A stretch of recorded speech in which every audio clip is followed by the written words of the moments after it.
Okay, this video is going to take us through the introduction to the if-else structure. Up to this point, what we've done only is we have done an if structure. So there was just one alternative. In this particular case, the compiler only had one thing to choose from. So it wasn't like, let's make a deal, door number 1, door number 2, door number 3. It's just there's door number 1. Do you want it or not?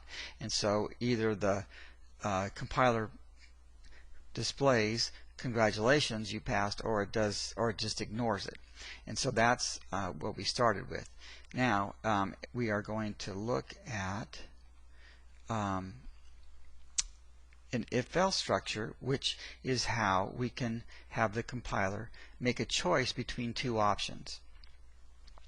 And so in here, this is the same program where you have the user entering a score of a test, and then it is used in a Boolean expression to see if this Boolean expression is true or not. Of course, this is a 70 for this named constant, and the test score, let's say, is a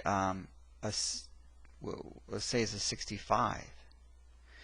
And so now the compiler is going to make a decision between executing the if clause or the else clause. So there's two alternatives, and the compiler will only pick one. And so what we're dealing with is, we call this whole thing an if-else structure. And so you have something new here. You now have an else.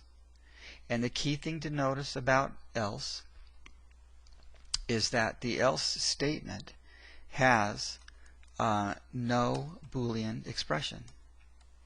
And students, try to do that, try to put that in there, and they get their error message. And so this, make sure you have this written down in your notes so you can refer back to this, and you can see, oh wait, there's not supposed to be a Boolean expression. What happens is, then we have another block of code that is going to have one or more statements in it, and this we're going to call the if or the else clause. So this would be the else clause. Make sure you label that on your paper. And so this is the other alternative. So the choices in D here, the choices the compiler has to choose from, are either to say congratulations or to say sorry, and you're going to have to retake the test. So there's two choices, which corresponds with the fact that we have an if clause and an else clause. We have two clauses. So each clause represents a choice. Or if you are into, let's make a deal, door number 1 or door number 2. And so that's how that works. And so that's basically the main idea. Now here's what happens, though, is that when this Boolean expression is, if it's, let's say, evaluated to be false, then this clause is ignored. And so we illustrate that by crossing it out. And then this part here is executed. All right? And so if this is true, then the if clause is executed and the else clause is ignored. All right? And then this line will always be executed no matter what the Boolean expression is, because it's not part of the if-else structure. It's not in the house. All right? And so that's how that works. Now let's go down further. And so for if-else structures with two choices, only one choice will be picked by the compiler.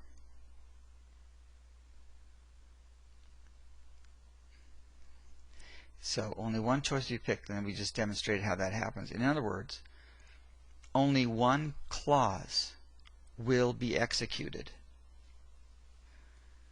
Now make sure you don't say only one clause will be printed. That does not make sense because not every clause contains a print statement only or a print statement at all. And so in some clauses are going to have lines of code that will maybe be updating a variable or assigning a calculation to a variable. You know, different things that can happen, but it's not just printing. So don't say it's printing a clause, it's executing a clause. And so if the Boolean expression in the if statement is true, the compiler executes the if clause and ignores the else clause. So that's what we have here, and that's what we've already said. So it executes the if clause and ignores the else clause. If the Boolean expression in the if statement is false, and that's another thing, don't say the if statement is true or false. Say the Boolean expression. That's what's being evaluated to be true or false. And the reason why it's being evaluated to be true or false, is so that the compiler can make a decision on whether or not to execute that if clause. And so if it's false, then the compiler is going to ignore the if clause and execute the else clause. And so what we do is I try to get you early to illustrate this so you can have a visual of what's going on. And this would be important to actually use when you're on paper tracing code. It'll help you, it just helps you to think through it. So in this case, the return value of num1 is 5, and so it's going is 5 greater than, it evaluates it is 5 greater than 3. So that is of course true, and so the compiler then executes, and you know, you could put an EX here if you wanted to, and so executes the if clause, and we use this cross out symbol to indicate that it's ignoring that the else clause. And so of course it's going to execute this line of code because it's not inside the if-else structure, so it does not depend on the trueness or falseness of the Boolean expression. And so in the next one here, the return value 5 is the compiler evaluates 5 is less than or equal to 3 to be true or false, evaluates it to be false.